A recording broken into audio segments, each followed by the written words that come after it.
Good morning to all of you. मैं doctor Vikas Nautiyal, associate professor history, college education, Rajasthan. आज जो हम टॉपिक ले रहे हैं, Sufi movement in India, Bharat में सूफीवाद या सूफी आंदोलन। सूफीवाद, सूफी आंदोलन के अंतर्गत हम जिन जिन बिंदुओं पर चर्चा करेंगे, पहले थोड़ा सा हम उनकी बात कर लें कि हम क्या करने वाले हैं। कि सूफी ये है क्या चीज, परिचय, इसका सामान्य परिचय क्या है। सेकंड नंबर पर यह है कि फिर इसका कारण या इसका उद्भव क्या और किस रूप में हुआ, कैसे इसका उद्भव और विकास हुआ। एक बात आती है कि कैसे इसका भारत में प्रसार हुआ, भारत में इसका किस प्रकार से प्रसार हुआ। तीसरी बात यह आती है, और चौथी बात यह आती है कि इसका प्रभाव भारतीय इतिहास और संस्कृति में क्या रहा। इन चार बिंदुओं पर हमें मुख्य रूप से चर्चा करनी है। जब हम इस बिंदु को लेते हैं तो वन बाय वन सबसे पहले बात आती है कि ये सूफीवाद है क्या। सूफीवाद है क्या।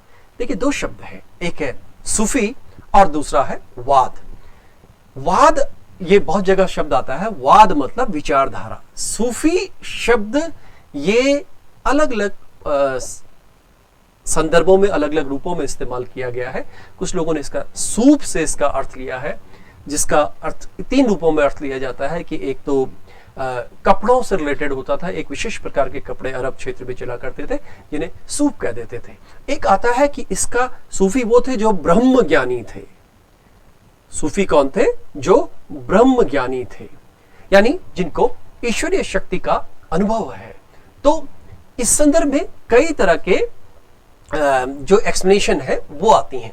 बेसिकली सूफीवाद है क्या? सूफीवाद एक रहस्यवादी आंदोलन था। रहस्यवादी आंदोलन।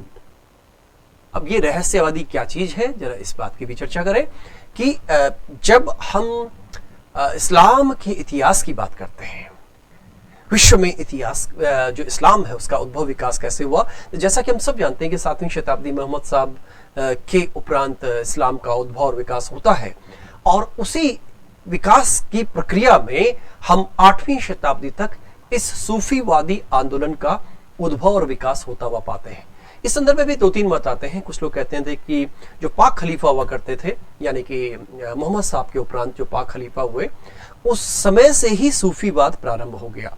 मोटे तौर पर यह बात आती है कि सूफीवाद एक रहस्यवादी आंदोलन था। रहस्यवादी आंदोलन का मतलब होता है जब कोई व्यक्ति ईश्वरीय सत्ता की ओर जाने के लिए उन्मुख हो, या ईश्वरीय सत्ता से उन्मिलन चाहता हो या करने की स्थिति में हो, तो रहस्यवाद उस चरण को, इसीलिए कई चरणों में इसका उल्लेख आता है कि सूफीवाद विविध चरणों में, ज्यादातर जगहों में तो 3 चरणों की बात आती है। और ये रहस्यवादी चिंतन भारतीय संस्कृति में भी देखा जा सकता है। भारत में जब हम बात करते हैं तो ये चिंतन उपनिषदों में आता है। जब हम भक्ति मूवमेंट की बात करते हैं तो वहां पर कबीर में हमको विविध प्रकार के साधना मूलक रहस्यवाद, भावना मूलक रहस्यवाद दिखाई देते हैं। जब हम सूफियों की बात करते हैं तो उनका रहस्यवादी आंदोलन, ऐसा कहा जाता है कि इस्लाम में जो विविध प्रकार के जटिल कर्मकांड आए, जटिल कर्मकांड आए, उन कर्मकांडों की प्रतिक्रिया था सूफीवाद। अर्थात इसने इस्लाम के जो जटिल कर्मकांड थे उन कर्मकांडों के प्रति प्रतिक्रिया व्यक्त की, उनका एक तरह से विरोध किया, प्रतिवाद किया, और ये आंदोलन सूफीवाद कहलाया। जब हम 7वीं 8वीं शताब्दी में इसको लेते हैं तो मोटे तौर पर जब इस पूरी प्रक्रिया के दौर को हम देखेंगे तो एक चीज यहां देखने को मिलती है कि ये आप देख सकते हैं, सूफीवाद के उदय का जो स्थान है वो ये वाला एरिया है। मुख्य रूप से ये वाला एरिया है। आपको मैं यहां पे बहुत क्लियर इसकी बात कर लेते हैं।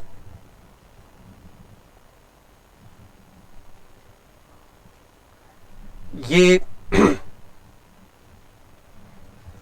जो मध्य एशिया का क्षेत्र था, और मध्य एशिया के साथ साथ जो हम प्रक्रिया देखते हैं, ये आप देख रहे हैं, ये जो मध्य एशिया का क्षेत्र है और ये जो इराक, आज का इराक मान लीजिए या मिडिल ईस्ट का एरिया मान लीजिए, ये जो हमको सामने सामने दिखाई दे रहा है, यहां से सूफीवाद का विकास होता हुआ दिखता है और इसका प्रसार हम दुनिया के विविध भागों में होता हुआ पाते हैं। जैसा कि आप यहां मैप पे देख रहे हैं कि एक प्रसार इसका अफ्रीका के उत्तरी भाग में है और दूसरा प्रसार इसका भारतीय उपमहाद्वीप से होते हुए दक्षिण पूर्व एशिया तक है। यानी आज के संदर्भ में अगर हम बात करें तो दुनिया के विविध भागों में सूफीवाद का प्रचार प्रसार हुआ।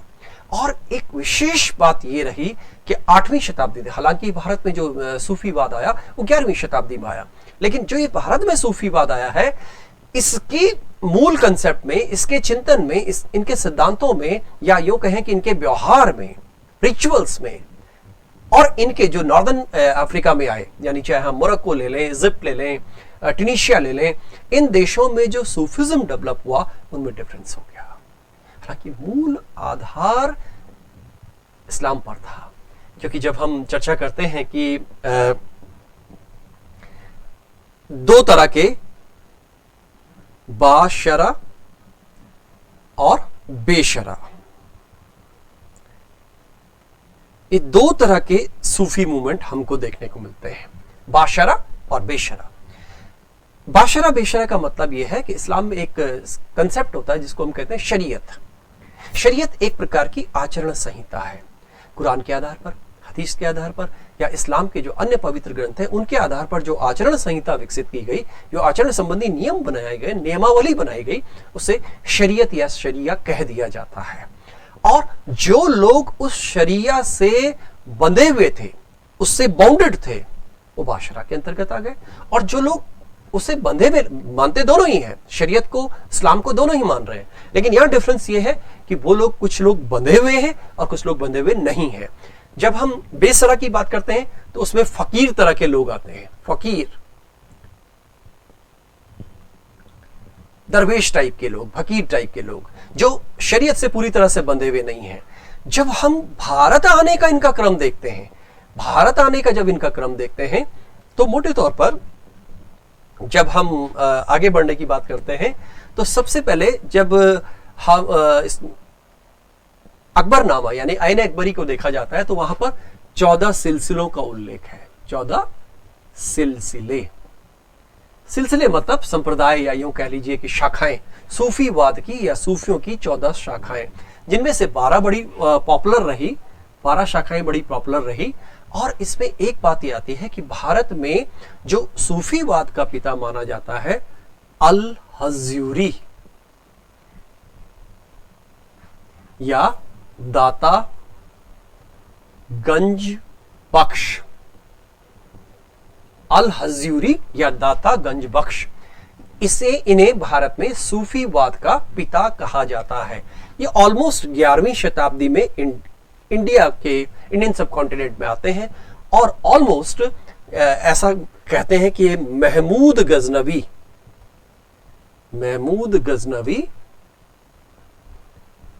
के समकालीन थे, लगभग उसी काल में ये भारत की ओर आ रहे हैं। अब ये दो क्वेश्चन अक्सर जब हम यहाँ पे इस परिप्रेक्ष्य में जब बात करते हैं कि क्वेश्चंस किस प्रकार से बनते हैं इस टॉपिक में, तो जब हम ऑब्जेक्टिव क्वेश्चंस की बात करते हैं तो ऑब्जेक्टिव क्वेश्चन कई सारे फैक्चुअल होते हैं, कुछ एनालिटिकल होते हैं और कुछ असर्शन रीजन पर बेस्ड होते हैं। जब हम यूनिवर्सिटी सिस्टम की बात करते हैं तो यूनिवर्सिटी सिस्टम में तो सूफीवाद क्या था, सूफीवाद के उदय के कारण क्या थे, और एक बड़ा इंपॉर्टेंट प्रश्न आता है कि सूफीवाद का प्रसार किस प्रकार से हुआ और इसका भारतीय इतिहास और संस्कृति में महत्व किस प्रकार से रहा। तो ये पहला ऑब्जेक्टिव क्वेश्चन ये बन सकता है कि भारत में सूफीवाद का पिता कौन। दूसरा प्रश्न बन सकता है कि अल हज़्यूरी किसके समय में थे, तो ये महमूद गजनवी हैं। जब हम इसी के पैरेलल में क्वेश्चन और देखते हैं, जब हम बात करते हैं सूफियों के भारत में आने की, तो शेख मुइनुद्दीन चिश्ती सूफियों की एक शाखा थी। चिश्ती, एक हेरात के पास में एक जगह है चिश्त, और जो लोग इस चिश्त के सराउंडिंग के लोग थे, उसके आसपास के लोग थे, उनको चिश्ती कह दिया गया। और इनका जो पायनियर व्यक्ति था, इनका जो शुरुआती व्यक्ति था, इनका जो अग्रज था, वो उनको कहा जाता है शेख मुइनुद्दीन चिश्ती। और ये भारत में चिश्ती संप्रदाय के पिता या पितामह या जनक कहलाते हैं। और ये आए थे मोहम्मद गोरी के समय में। ये दो क्वेश्चन बड़े इंपॉर्टेंट क्वेश्चन है। ये आए थे मोहम्मद गोरी के समय में। तो ये मूल प्रश्न है जो बनते हैं। अब एक बात आती है कि जब हम इराक की बात करते हैं या मध्य पूर्व की बात करते हैं, सेंट्रल एशिया की बात करते हैं, या ऑक्सस नदी जिसको हम आक्सियाना क्षेत्र कहते हैं, ट्रांस आक्सियाना, सिस आक्सियाना, इस तरह के नाम आते हैं, इन क्षेत्रों में सूफीवादी आंदोलन का विकास हुआ। अब ये इसका जो मूल आधार था, शरीयत तो इसका आधार था ही था, साथ में एक सिद्धांत कहते हैं जिसको हम कहते हैं वहदत उल वजूद। ये एक तरह का एकेश्वरवादी सिद्धांत है, हालांकि एग्जैक्टली एकेश्वरवादी इसको नहीं कह सकते, लेकिन एकेश्वरवादी टाइप का सिद्धांत है, और जिसकी सिमिलरिटी हमारे इंडिया में वेदांत से मिलती जुलती है। एग्जैक्टली वही नहीं है, क्योंकि एग्जैक्टली तो कोई चीज हो ही नहीं सकती है, वेदांत से मिलती जुलती है। तो वहदत उल वजूद, और बाद के काल में एक दूसरी विचारधारा आती है जिसे वहदत उल शुहूद कहा जाता है। तो ये दो विचारधाराएं हैं जिनके आधार पर सूफीवाद भारत में विकसित होता हुआ दिखाई देता है। अब जब हम चिश्ती सिलसिले की बात करते हैं तो ये सबसे महत्वपूर्ण और लोकप्रिय सिलसिला रहा भारत आने वालों में। कैसे, किस रूप में? सबसे इंपॉर्टेंट नाम मैंने आपको बताया, मोइनुद्दीन चिश्ती। ये क्वेश्चन कई बार ऑब्जेक्टिव में ऑर्डर में आता है, क्रम में आता है। तो मोइनुद्दीन चिश्ती आए, बाबा फरीद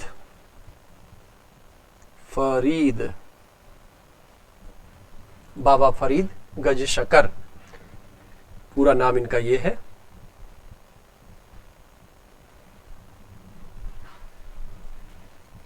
निजामुद्दीन औलिया, हालांकि इनसे पहले एक नाम और बख्तियार काकी का हम लेते हैं। बख्तियार काकी, ये वही बख्तियार काकी हैं जिनके नाम पे कुतुब मीनार का नाम कुतुब मीनार पड़ा है, क्योंकि कुतुब मीनार को इससे पहले मीनार ए शमशी कहा जाता था। मीनार ए शमशी, जैसा कि विदित है, जैसा कि हम सब लोग जानते हैं कि इल्तुतमिश ने मुख्य रूप से इस मीनार का निर्माण कराया था, जिसे हम कुतुब मीनार कहते हैं। और बाद में इस बख्तियार काकी, कुतुबुद्दीन बख्तियार काकी के नाम पर इनका नाम क्या पड़ गया, इस मीनार का नाम पड़ गया कुतुब मीनार। तो एक और महत्वपूर्ण संत आते हैं, या यूं कहें कि सूफी आते हैं, निजामुद्दीन औलिया। औलिया संत के लिए ही कहा जाता है, निजामुद्दीन औलिया। ये निजामुद्दीन औलिया जो थे दिल्ली के बहुत ही महत्वपूर्ण संत रहे। ये बाबा फरीद वो थे जो बाद में पंजाब में जाकर बस गए थे। ये बाबा फरीद वो थे जिन्होंने पंजाबी भाषा की नींव डाली। जब हम गुरु ग्रंथ साहब की बात करते हैं तो वहां पर भी इसका उल्लेख आता है। निजामुद्दीन औलिया हो गए। उसके बाद चिराग दिल्ली, नासिरुद्दीन चिराग दिल्ली। एक नाम और आता है अमीर खुसरो। ये बड़ा लोकप्रिय नाम है, अमीर खुसरो, जिन्हें भारत का तोता कहा जाता है, पैरेट ऑफ इंडिया। एक किताब आई जिसका नाम है नौ सिपहर में वो भारत की प्रशंसा करते हैं। तो इस प्रशंसा के कारण से यह क्या कह दिया गया, अमीर खुसरो को भारत का तोता कह दिया गया। तो ये इसके क्रम है सूफियों के, खास करके चिश्ती सूफियों के भारत में आने के। इसके अलावा जब हम बात करते हैं तो हमारे पास कई अन्य संप्रदाय या कई अन्य आते हैं, जैसे सोहरावर्दी, नक्शबंदी,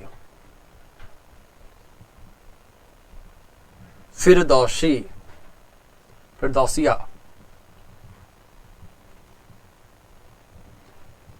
एक बड़ा इंपॉर्टेंट नाम आता है जो सुनकर के हैरानी होती है, ऋषि आंदोलन। ये सबसे महत्वपूर्ण और थोड़ा डिफरेंट नाम है। ये ऋषि आंदोलन कश्मीर में हुआ। शेख नूरुद्दीन ऋषि इससे संबंधित रहे, JNK या कश्मीर कह लीजिए खाली आप। आजकल तो पैटर्न क्योंकि बदल गया है, दोनों अलग अलग है, कश्मीर कह लीजिए। इस कश्मीर में ये ऋषि आंदोलन चला। ये ऋषि नूरुद्दीन ऋषि, ये ऋषि मूल रूप से थे कौन? ये मूल रूप से सूफी हुआ करते थे। इन सूफियों ने ऋषियों की पद्धति को अपनाया, इन ऋषियों ने योग की पद्धति को अपनाया, इन ऋषियों ने शैविज्म की विचारधारा को अपनाया कश्मीर में। इसलिए इन्होंने स्वयं को सूफी कहने के बजाय क्या कहना शुरू किया? ऋषि कहना शुरू किया। अब ये जो प्रक्रिया है, इस तरह की जो ये स्कूल्स हैं, इस तरह के जो ये सेक्ट्स हैं, इनकी प्रक्रिया हम पूरे मध्यकाल तक देखते हैं। जब हम 17वीं शताब्दी में बात करते हैं तो सिंध में न्यू सूफिज्म, न्यू सूफीवाद नाम आता है। यारी शाह है, बहुत सारे लोग हैं जिनके नाम उसमें देखते हैं, सिंध के क्षेत्र में देखते हैं। और आज भी उसका जो गायन हमारे यहाँ राजस्थान में जो मंगणियार है, उन गीतों को, इनके गीतों को गाते हैं, आज भी गाते हैं। तो ये जो पूरी परिपाटी है, इस पूरी परिपाटी ने जिस तरह से अपना प्रचार प्रसार भारत में किया, मूल रूप से था क्या कि ज्यादातर जो चिश्ती लोग हुआ करते थे वो दरबार में नहीं जाते थे। केवल अमीर खुसरो जैसे अपवादों को छोड़ दे तो बाकी लोग दरबार में जाना पसंद नहीं करते थे। शेख निजामुद्दीन औलिया का तो बड़ा फेमस एक स्टेटमेंट आता है कि मेरे घर में 2 दरवाजे हैं, एक आगे की तरफ खुलता है, एक पीछे की तरफ खुलता है। सुल्तान अगर आगे की तरफ से आता है तो मैं पीछे की तरफ से निकल जाता हूं। और एक दूसरा फेमस स्टेटमेंट जो खूब पूछा जाता है वह है कि सुल्तान दिल्ली अभी दूर है, या खाली कह दीजिए दिल्ली अभी दूर है, हनुस दिल्ली दूरस्थ। तो ये कुछ स्टेटमेंट इस तरह के हैं जो अक्सर पूछे जाते हैं। और ये वही है, आरपीएससी के एग्जाम में भी एक बार पूछा गया था कि ऐसा कौन सा चिश्ती सूफी था या सूफी था जो अपने गुरु की मृत्यु के कुछ समय बाद ही जिसकी मृत्यु हो गई थी। वो अमीर खुसरो है, नाम मैं पहले ले चुका हूँ। अमीर खुसरो अपने गुरु निजामुद्दीन औलिया की मृत्यु के तुरंत बाद उनके जो दरगाह थी, उनकी जो कब्रगाह थी, वहाँ जाते हैं और वहीं पे उनका वो फेमस स्टेटमेंट आता है, गोरी सोवे सेज पर उप्पल डारे केश, चल खुसरो अगर आपने रैन हुई चहुदेश। तो इस प्रकार से हम इस सूफीवाद की पूरी प्रक्रिया को देखते हैं। एक बार हम इस पूरे स्थिति को अगर हम देखें, इन्होंने भारतीय इतिहास संस्कृति को कैसे प्रभावित किया, तो इन्होंने प्रभावित किया यहाँ के साहित्य को। आप देखिएगा कि इंडिया में बड़े पैमाने पर बहुत साहित्य लिखा गया, चाहे वो अवधी साहित्य है, चाहे गुजराती साहित्य है, चाहे राजस्थानी साहित्य है। तो साहित्य को प्रभावित किया, भाषा को प्रभावित किया। और एक सबसे बड़ी बात ये थी कि इन्होंने एक कंपोजिट कल्चर का विकास किया, एक समन्वित संस्कृति का विकास किया। हालांकि यह भी कहा जाता है कि इन्होंने इस्लाम का प्रसार किया, लेकिन फिर भी जो भारतीय समाज का जो एक लोअर सेगमेंट था, जो समाज का एक छोटा वर्ग था या जो निम्न स्तर पर जो वर्ग था, वो वर्ग, उस वर्ग में ये बड़े लोकप्रिय थे। चाहे हम राजस्थान की बात करें, जहाँ पर हम निजामुद्दीन औलिया के बाद और जो प्रक्रिया है शेख मोइनुद्दीन चिश्ती की बात करते हैं, या नागौर की बात करते हैं, या राजस्थान की बहुत जगहों पर हमको दरगाहें दिखाई देती हैं। और इसी तरह से हम जब साउथ की बात करते हैं, बुरहानुद्दीन गरीब की बात करते हैं, बंगाल में उस्मान की बात करते हैं, आगरा में जब हम शेख सलीम चिश्ती की बात करते हैं, ये लोग आम जन में लोकप्रिय थे। तो चाहे भाषा साहित्य है, चाहे सांस्कृतिक एक समन्वय की प्रक्रिया की बात है, इन लोगों का इतिहास में, भारतीय इतिहास संस्कृति में महत्वपूर्ण योगदान रहा। जब अब हम एक बार के लिए इसको देख लेते हैं कि एक बात आती है, ये मैं पहले आपको बता चुका हूं किस तरह से सूफीवाद का प्रसार हुआ। जब भारत में सूफीवाद आया तो उसका भारतीयकरण हो गया, जब अफ्रीका में सूफीवाद गया तो उसका अफ्रीकीकरण हो गया। ये एक बड़ा फेमस नाम है, ये एक सामने आपको पिक्चर में दिखाई दे रहा होगा, ये एक महिला है और ये इनका नाम था रबिया। ये रबिया बड़ा प्रसिद्ध नाम है, 8वीं शताब्दी में इराक में इनका उल्लेख मिलता है। इराक में और एक बसरा शहर है, तो बसारी से बसरा बना है। ये भी एक सूफी हुआ करते थे और ये भी एक सूफी थी। तो ये इनका बड़ा फेमस नाम है इनका। इस संदर्भ में एक ये नाम बड़ा अल-हज्जाज का नाम आता है, जो अनहलक की बात करते हैं और इसका मीनिंग जो होता है आई एम द ट्रुथ। जैसे हम अपने यहाँ पे भारतीय संस्कृति में अहम ब्रह्मास्मि शब्द का प्रयोग करते हैं, कुछ कुछ उससे मिलता जुलता ये कंसेप्ट है। और इसी कंसेप्ट के अंतर्गत जब हम यहाँ पे देख सकते हैं कि ये एक सिस्टम इनके यहाँ हुआ करता था, ये गुरु है और ये मुरीद शिष्य है। तो ये गुरु जो है इन्हें पीर कहा गया और ये जो शिष्य हैं इन्हें मुरीद कहा गया। तो पीर मुरीद की जो परंपरा है, ये पीर मुरीद की परंपरा हमें निरंतर मध्यकालीन इतिहास में हमको सूफीज्म के अंतर्गत देखने को मिलती है। इसके कई तरह के ताने बाने हैं, कई तरह के इसके चरण हैं, और इन चरणों के अंतर्गत हम सूफीवाद का विकास देख सकते हैं। और इन सूफीवाद के विकास के क्रम में इन्होंने राजनीतिक रूप से भारतीय इतिहास को प्रभावित किया। जब हम बहमनी राज्य की बात करते हैं तो उस राज्य पर इनका प्रभाव रहा। जब हम सांस्कृतिक जीवन की बात करते हैं तो उस पर इनका प्रभाव रहा। जब हम अन्य गतिविधियों की बात करते हैं तो उस पर भी इनका प्रभाव रहा। इस प्रकार से भारतीय इतिहास और संस्कृति में इनका अपना महत्व रहा। इस प्रकार आज हम यहीं पे इस टॉपिक को अंत करेंगे, क्योंकि ये एक शॉर्ट में लिए गए टॉपिक्स हैं। ज़्यादा जानकारी हम ऑफलाइन क्लासेस में देंगे। थैंक यू, धन्यवाद।